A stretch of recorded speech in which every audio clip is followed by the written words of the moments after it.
বিদেশি এক নাম্বার দিয়ে আমাকে হত্যার হুমকি দেওয়া হয়েছে।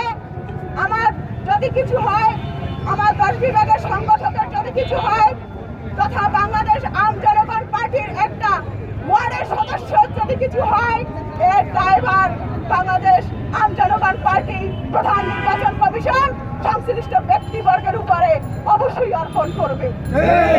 আপনারা জেনে থাকবেন, আমাদের যদি প্রাকৃতিকভাবে মৃত্যু ছাড়া কোনোভাবে অকৃত্রিমভাবে বা কৃত্রিমভাবে যদি আমাদেরকে মৃত্যুর মুখোমুখি হতে হয়, তাহলে জেনে নেবেন এই হত্যাকাণ্ড এখানে বসে থাকা এই দালালরা করেছে।